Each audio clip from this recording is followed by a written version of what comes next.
बिस्मिल्लाहिर्रहमानिर्रहीम। अस्सलाम वालेकुम स्टूडेंट्स, उम्मीद करती हूँ सब लोग खैरियत से होंगे। आज की वीडियो में मैं CS 402 का लेक्चर नंबर 21 डिस्कस करूँगी। मोस्ट इंपॉर्टेंट लेक्चर है। इससे पहले अगर आपने लेक्चर नंबर 20 नहीं देखा तो उसको लाजमी देखना है, क्योंकि लेक्चर 20 आता होगा तभी लेक्चर 21 आपको समझ में आएगा। तो सबसे पहले यहाँ पर जो लेक्चर स्टार्ट हो रहा है वो हो रहा है मोरे मशीन से। मोरे मशीन की एग्जांपल दी गई है और इसकी बाकी सारी डिटेल पिछले लेक्चर में है। तो यहाँ से जो इम्पोर्टेंट चीज़ है वो मैं आपको बताऊंगी कि मोरे मशीन में हमने पहले भी पढ़ा था कि कोई इसकी फाइनल स्टेट नहीं होती। यहाँ पे आप देख सकते हैं ये इनिशियल स्टेट है और इसके आगे कोई प्लस वाली स्टेट नहीं है। यहाँ से अब हमने ये टेबल कैसे बनाना है ये मैं पहले भी आपको सिखा चुकी हूँ कि सबसे पहले हमने देखना है कि जो इसकी इनिशियल स्टेट है Q0, इसको इनिशियल स्टेट यहाँ पे लिख दिया। उसके बाद ये जो नंबर लिखे होते हैं ना, ये हमें गिवन होते हैं, यहाँ पर ये गिवन होते हैं। और हो सकता है पेपर में ये आपसे पूछ लें या इस तरह से कोई ना कोई डायग्राम दे के आपसे टेबल के बारे में पूछ सकते हैं। तो इतना कॉम्प्लिकेटेड क्वेश्चन नहीं होता, बस आपको अगर समझ है तो इंशाल्लाह आप अच्छे से कर सकेंगे। तो सबसे पहले हम देखेंगे यहाँ पर Q0 लिखा हुआ है, उसके साथ उसकी आउटपुट भी गिवन है। तो अब हम यहाँ देखेंगे Q0 यानी कि यहाँ पर B को रीड करें। ये हमें दिया हुआ है ना, BBA यहाँ से हम देखते जाएंगे कि जो Q0 पे B है वो कहाँ जा रहा है। तो हम देखेंगे B जा रहा है Q1 पे, हम Q1 लिखेंगे, ऊपर B, ये एरो का मतलब है B रीड करते हुए हम चले गए Q1 पे। यहाँ पे नीचे 0 था, आगे भी 0 है, तो इसकी आउटपुट हमने लिख दी 0। अब हम देखेंगे कि आगे फिर B लिखा हुआ है, तो Q1 से हम B को रीड करेंगे, Q1 B रीड करते हुए Q2 पे चले गए और यहाँ पर फिर Q2 लिखा और नीचे इसके आगे लिख दी आउटपुट 0, क्योंकि यहाँ पर 0 थी। ठीक इसी तरह अब Q2 से आगे लिखा हुआ है A रीड करेंगे, तो हमने कहाँ जाना है, Q2 A रीड करते हुए चले गए हम Q3 पर, ये रहा Q3 और इसके आगे लिख दिया 1, क्योंकि Q3 के साथ लिखा हुआ था 1। बाकी के आगे जो स्टेप्स हैं ये आप लोगों ने एक दफ़ा खुद देख लेने, क्योंकि अब मैंने आपको काफ़ी हद तक समझा दिया है। उसके बाद अब ये जो रीडिंग है, it can be observe from the given Moore machine, ये याद रखना है ये मोरे मशीन है। मोरे मशीन को हम पहचानेंगे कैसे? मोरे मशीन की एक निशानी होती है कि इसकी इनिशियल स्टेट है और इनिशियल स्टेट के साथ यहाँ पर आउटपुट दी गई होती है। एक इंपॉर्टेंट चीज़ ये है, आप जहन में रखिएगा, आगे जब मेले मशीन पढ़ेंगे तो ये क्लियर हो जाएगी आपको। From the given Moore machine that Q3 is the only state which prints out of the character 1। अब जहाँ पर Q3 लिखा हुआ था ना, वहाँ पर सिर्फ 1 आया, बाकी हर जगह पे क्या आया है, 0। Which shows that the moment that state Q3 is entered, the machine will be print out 1। जब हम Q3 स्टेट पर जाएंगे तो मशीन क्या करेगी, 1 प्रिंट आउट करना शुरू कर देगी। नेक्स्ट मोस्ट इंपॉर्टेंट कॉन्सेप्ट आता है मेले मशीन का। मेले machine consist of the following. जैसा कि मोरे मशीन में कुछ चीज़ें थी वो भी यहाँ पर कॉमन है। फाइनाइट सेट ऑफ स्टेट होंगी Q0 से अप टू सो ऑन, और जो Q0 होगी वो initial state. Alphabet of letter, an alphabet, a pictorial representation. अब ये चीज़ थोड़ी सी डिफरेंट है मोरे मशीन से, लिहाजा मैं आपको ये वाली चीज़ समझाने वाली हूँ। A pictorial representation with states and directed edges labelled by an input letter, ये इनपुट लेटर की मदद से लेबल किया जाता है। अलॉन्ग विद एन आउटपुट, इसके साथ आउटपुट भी होती है। अगर इनपुट यहाँ पे आप कहें ना लेबल किया है तो उसके साथ आउटपुट भी लेबल की जाएगी। दी directed edges also show how to go from one state to another corresponding to every possible input letter। ये इनके जो एजेस होंगे वो बताएंगे कि हमने एक स्टेट से दूसरी स्टेट पर कैसे जाना है। आगे नोट है, it is not possible to give transition table in this case. Moore machine में हम ट्रांजिशन टेबल देते थे, लेकिन यहाँ पर हम ट्रांजिशन टेबल नहीं देंगे। ट्रांजिशन टेबल किसे कहते हैं?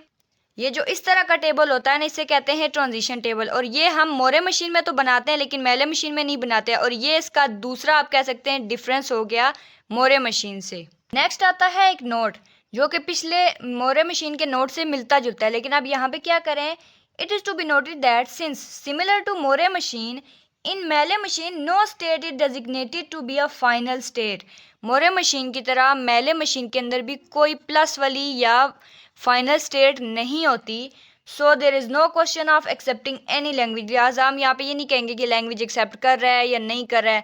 बाकी ये जो रीडिंग है आप पिछले में पढ़ के आए हैं, आसान अल्फाज में मैं आपको बता दूं कि कह रहे हैं कुछ केसेस में ऐसा हो सकता है कि कोई कंडीशन दी जाए और हमें अलाउ किया जाए कि इसकी कोई स्टेट एक्सेप्ट हो रही है या कोई चीज़ एक्सेप्ट हो रही है। उसके बाद अगर यहाँ से कोई मशीन जो है, ये मेले मशीन काम करके इस स्टेट पर आई है और यहाँ पर रुक जाएगी, तो इसका मतलब ये नहीं है कि जब वो दोबारा स्टार्ट होगी तो वो इनिशियल स्टेट होगी। अगर मशीन दोबारा से स्टार्ट हुई है तो जहाँ पर वो रुकी थी वहीं से आगे एक स्टेट को फॉरवर्ड कर जाएगी। और आगे अब दे रहे हैं एग्जाम्पल। कंसिडर दी मेले मशीन। मेले मशीन को आप कह सकते हैं रिकॉग्नाइज कैसे करना है, तो आसान तरीका है, जो इसकी ये वाली स्टेट होगी इसके साथ आउटपुट नहीं दी जाएगी, बल्कि यहाँ पर इनपुट के साथ आउटपुट दी जाएगी। ऊपर आप ये सारी रीडिंग पढ़ के हैं तो इसमें यही बता रहे हैं। इसके बाद यहाँ पे दी गई हैं स्टेट्स Q0 से Q3 तक, और बता रहे हैं जो Q0 है वो क्या है, स्टार्ट स्टेट या फिर इनिशियल स्टेट। अब नेक्स्ट इस तरह हमें गिवन दिया गया अल्फ़ाबेट ऑफ लेटर्स अल्फ़ाबेट। इसी तरह ये जैसा कि मोरे मशीन में हमें ये कंडीशन दी गई थी और इसका ये कोरस्पॉन्डिंग आउटपुट आएगी। हमने अब क्या करना है, उसी तरह स्टेट लगाई। ये जो पीछे हमने डायग्राम देखी है ना लास्ट पेज पे, उसको देख के आपने ये टेबल बनाना है। Q0 से अगर ए को रीड करेंगे तो हम Q1 पे जाएंगे। वो जो एरोस बने होते हैं ना, वो हमें बता रहे होते हैं कि हम क्या चीज़ रीड, यू इस तरह ए और 0 लिखा होगा, ए को रीड करते हुए हम 0 पे जाएंगे, इस तरह होगा। और एक और डिफरेंस है मेले और मोरे मशीन का कि जो यहाँ पे इनिशियल स्टेट है उसके नीचे कोई आउटपुट नहीं होगी। आप कह सकते हैं ये तीसरा इसका डिफरेंस हो गया, इनिशियल स्टेट के नीचे कोई आउटपुट नहीं होती। बाकी जितनी भी रीडिंग है वो सारी मोरे मशीन की तरह ही होगी। आप यहाँ से देखते जाएंगे, बी को रीड करके कहाँ जा रहे हैं उसकी आउटपुट लिख दी, फिर यहाँ से Q2 से बी को रीड करके Q3 पर जा रहे हैं तो उसकी आउटपुट लिख दी। एक और चीज़ है यहाँ पर, it may be noted that in melee machine the length of output string is equal। ये मोस्ट इंपॉर्टेंट चीज़ है, ये फोर्थ डिफरेंस हो गया। ये आपको नंबर क्यों बता रही हूँ, आप इसको एक दफ़ा लिख कर लाजमी याद करें। Equal to that of the input string. अगर हमने 5 स्ट्रिंग डाली हैं इनपुट की, तो उसके रिजल्ट में आउटपुट की 5 स्ट्रिंग आएंगी। ये होगी मेले मशीन। जबकि मोरे मशीन में क्या था, अगर हमने 5 इनपुट डाली हैं तो एक नंबर ज़्यादा आएगा, 6 आउटपुट बनेंगी। ठीक है, तो ये दो डिफरेंस आपने याद रखने हैं। अब नेक्स्ट दी गई है एक एग्जांपल। इसमें हमें बता रहे हैं कि ये एक मेले मशीन है और इसके साथ स्टेट्स के बारे में भी बताया हुआ है, इनपुट्स के बारे में भी, आप कह सकते हैं अल्फ़ाबेट्स और लेटर्स के बारे में भी बताया गया है। अब यहाँ पे इन्होंने हमें दिया है सिर्फ ये वाली चीज़ जो है, इनपुट्स दी हैं, और मशीन क्या प्रिंट करेगी, ये प्रिंट करेगी। हमें कैसे पता चलेगा, आपने इसका ये टेबल खुद बनाना है और ये आउटपुट या ये प्रिंट आपने लेकर आना है। इस डायग्राम को देखकर आपने ये वाली चीज़ लेकर आनी है। तरीका क्या होगा, बिल्कुल इस तरह से बनाना है। ठीक है, यहाँ पे आपको ये कंडीशन दी गई है ना, तो इसका मतलब है ये जो पहला बी है आप यहाँ से इनिशियल स्टेट से लेकर जाएंगे। पहला बी अगर लेकर जाएंगे तो आउटपुट आ जाएगी 0। ठीक है, उसके बाद ए है तो हम देखेंगे ए किधर जा रहा है, ये ए जा रहा है, तो उसके बाद फिर आ गया 0। तो ये आपने देखते जाना है, आंसर आता जाएगा। अगर वो टेबल ना भी बनाए ना, तो यहाँ से भी अगर आप थोड़ा सा दिमाग लगा के यहाँ से देखकर, यहाँ से पढ़कर, यहाँ पे लिखते जाएंगे तो बहुत आसान हो जाएगा। अब नेक्स्ट एक और एग्जाम्पल है। इस एग्जाम्पल में क्या बता रहे हैं, कंसिडर दी मेले मशीन, क्योंकि टॉपिक ही मेले मशीन का, इसलिए हम बार बार मेले मशीन के बारे में ही पढ़ेंगे। Having the only state Q0, जिसकी सिर्फ एक ही स्टेट है, एंड ये इसके दिए हुए अल्फ़ाबेट एंड लेटर्स। तो यहाँ पे इनिशियल स्टेट Q0 और उसके ऊपर लूप चला दी। यहाँ पे input 0 and output 1, input 1 and output 0। If 00 11 0 1 0, अगर ये वाली चीज़ जो है अगर चल रही हो इस मशीन में, यानी कि मेले मशीन में, corresponding output string will be this। ये नंबर है और ये इसकी आउटपुट आ रही है। अब ये देखेंगे, ये 00 था तो 11 हो गया, फिर आगे 11 था तो 00 हो गया, यानी कि जितने नंबर थे उनका उलट ले लिया। तो this machine is called complementing machine. Mealy machine को कॉम्प्लीमेंटिंग मशीन भी कहते हैं। ये आपका क्वेश्चन या क्विज बन सकता है, अच्छे से याद रखना है। जो भी नंबर अगर यहाँ पे लिखा हुआ है 1 1 0, इसको बना दिया 0 0 1, तो ये हो गया इसका कॉम्प्लीमेंट। ये किसकी मदद से हुआ, मेले मशीन की मदद से। ये चीज़ें आपने याद रखनी है, जितनी भी बता रही हूँ पेपर में लाजमी आती हैं। ये नहीं आएंगी तो इनसे मिलती जुलती कोई ना कोई चीज़ आ जाएगी। इस तरह से अगर कोई आपको बता रहा है तो उस चीज़ को इग्नोर मत करें और बार बार इस चीज़ की प्रैक्टिस करें। एक चीज़ जहन से निकाल दें कि हमने एक दफ़ा पढ़ा है तो वो 100% याद हो जाएगा। लाजमी प्रैक्टिस भी करें और इसको रिवाइज भी करें। अब अगला टॉपिक आता है कंस्ट्रक्टिंग दी इंक्रीमेंट मशीन। इंक्रीमेंट मशीन क्या होती है अब हम देखेंगे। इन द प्रीवियस एग्जांपल, जो ऊपर हमने एग्जांपल की है, complementing machine, it has been observed that the input string and the corresponding output string are one's complement। One's complement का होता है अगर 0 इनपुट डाली है तो उसको 1 बना दिया। वंस कॉम्प्लीमेंट मतलब उल्टा दिया। ये आपने CS 302 में भी पढ़ा होगा।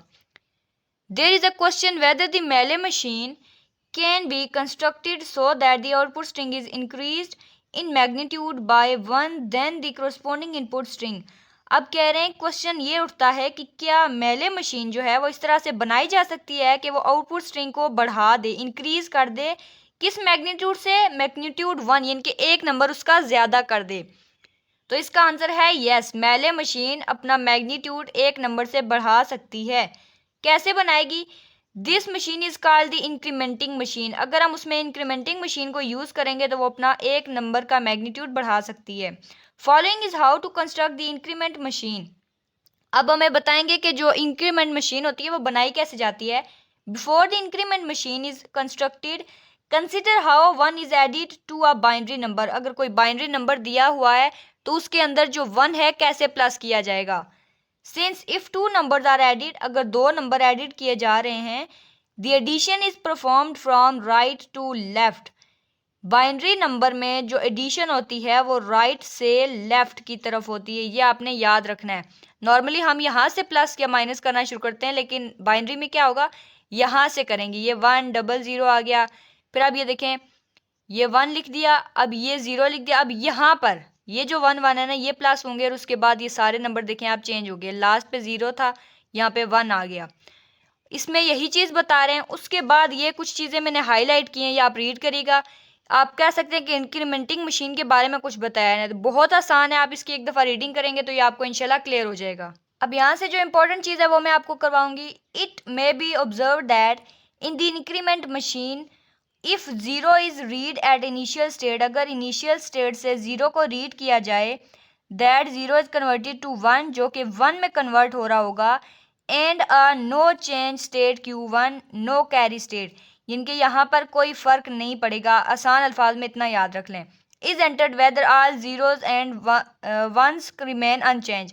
If 1 is read at initial state, अगर इस इनिशियल स्टेट पे इस 1 को रीड करेंगे, दैट 1 इज कन्वर्टेड टू 0, जो कि इस 0 में कन्वर्ट हो जाएगा, and the state Q2 or carry state. ओ मतलब यहाँ से ये कैरी स्टेट लेगी जो कि यहाँ पे फर्क डाल रही है। अगर आप कहें ना नो चेंज तो इसका मतलब चेंज नहीं हो रहा। ओ कैरी स्टेट मतलब यहाँ पे कोई ना कोई फर्क पड़ेगा। Is entered where all ones are converted to 0, जहाँ पर सारे के सारे जो 1 है वो 0 में तब्दील हो जाएंगे। And at the state if 0 is read that 0 is converted to 1, अगर 0 को रीड किया है तो वो 1 में कन्वर्ट हो जाएगा। And the machine goes to no change state, लेकिन जो मशीन होगी वो नो गो स्टेट मतलब वो ऐसी स्टेट में चली जाएगी जहाँ पर कोई चेंज स्टेट होगी नहीं। तो बाकी की ये आपने एक दफ़ा देख लेनी ऊपर से ये नंबर कैसे आए। अब नेक्स्ट इंपॉर्टेंट नोट आता है, it is to be noted that if the string, ये 1 लिखे हुए हैं 6 टाइम है मेरे ख्याल में, is run over the incrementing machine, अगर इंक्रीमेंटिंग मशीन में इन 1 को रन किया जाए, the machine will print out the 0, 1 को डाला 0 प्रिंट कर दिया, which is not increase in magnitude by 1, इसका मैग्नीट्यूड 1 यानी कि एक नंबर ज़्यादा नहीं हुआ। Such a situation is called an overflow situation as the length of output string will be the same as that of the input. ये length और ये लेंथ दोनों की बराबर होगी तो इस चीज़ को बोलेंगे overflow situation. It may also be noted that there exist another incrementing machine with 2 state, यहाँ पर हम ये भी कह सकते हैं कि उसके अंदर एक और इंक्रीमेंटिंग मशीन है जिसके अंदर 2 स्टेट्स हैं।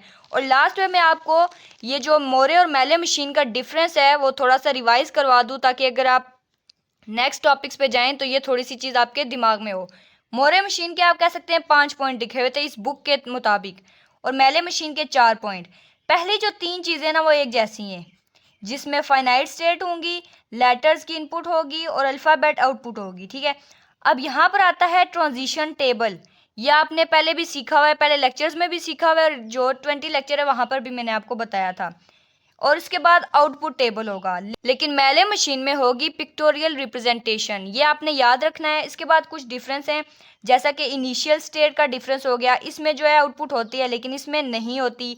उसके बाद भी कुछ चीज़ें ऐसी हैं जो आपने याद रखनी है।